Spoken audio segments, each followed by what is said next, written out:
นปลาครับมื้อนี้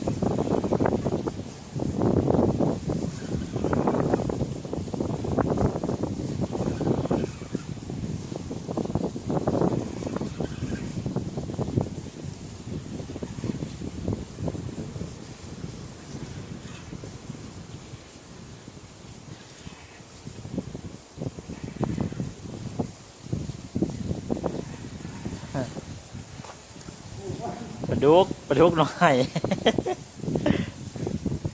ปลาดุกน้อยโอ้ไม่เป็นน้ำเบียดดีจริงฮะเนาะ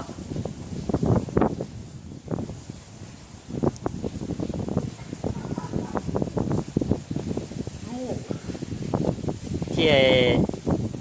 ฟังสายเบ็ดของสายเบ็ดที่ถ้ามันได้กินแล้วบ่อยนี่เป็นน้ำเบ็ดหมดเลยเดี๋ยวนี้ก็คือมาดูมีเนื้อบ่ล่ะเอา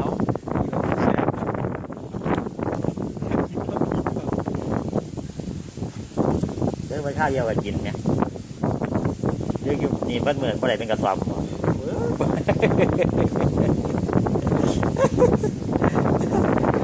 ไปว่ากินมันดี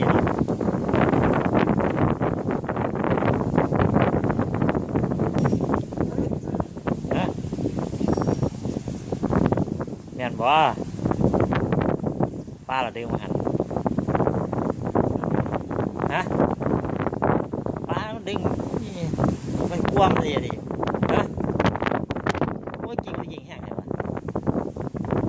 ว่ากินก็ดิฮะเนี่ยหลอดแล้วเปลี่ยนเบ็ดแม่นแล้วเปลี่ยนเบ็ดครับวันนี้มาตกปลาเราแล้วครับวันหยุดน้ำไหลแห้งครับตอนนี้เปลี่ยนกลัวเปลี่ยนกระเบนเปลี่ยนปลากระเบนลงไปกลัวประมาณ3 ขีดมั้ง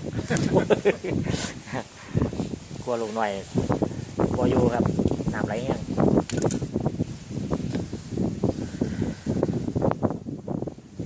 ขอรับผมคือเก่าครับวันหยุดมื้อนี้วันเสาร์เดินมาหาปลาครับคือเก่านั่นแหละริมห้วยสเปนเราที่ตามครับรุ่นกันก็หนาวสเปนหนาวแล้วเริ่มแห้ง